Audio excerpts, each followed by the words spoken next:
Merci, Monsieur Brun. Le 2693.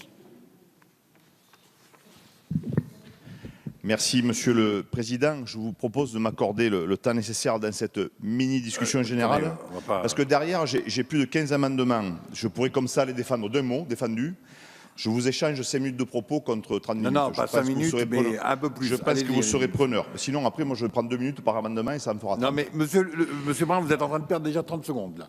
Mais vous allez me les décompter. Alors, avant de défendre ces amendements, je voudrais vous dire, Madame la Ministre, que le système de bonus-malus que vous mettez en place pour les contrats courts inquiète les professionnels du tourisme et de l'hôtellerie-restauration parce qu'ils connaissent des pics d'activité saisonniers incompressibles qui sont inhérents à ce type d'activité, c'est du bon sens paysan, et parce que ce qu'ils attendent du gouvernement, plutôt que des taxes et des contraintes supplémentaires, c'est surtout des dispositifs pour les aider à embaucher.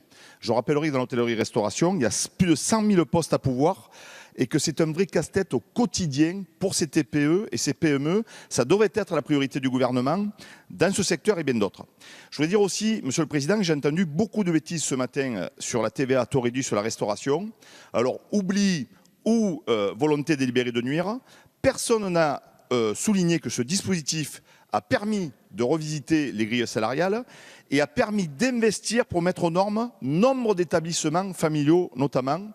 En raison de notre nouveau règlement, vous n'avez pas pu me donner la parole ce matin, Monsieur le Président. Je crois que la mise au point est faite.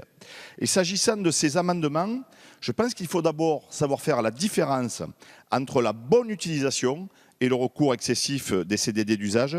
Et ensuite, Madame la Ministre, il faut savoir reconnaître que la taxe forfaitaire de 10 € n'éliminera en rien la précarité de l'emploi. Si c'était aussi simple, je dirais aussi simpliste, ça se saurait.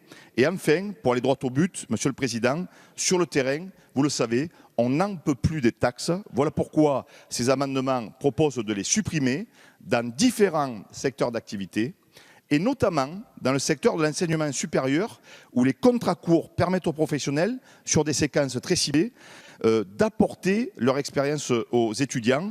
Vu de Paris, on pourrait penser que cela ne concerne que les traiteurs ou les professionnels du spectacle. C'est le cas, certes, mais c'est aussi beaucoup plus complexe que cela.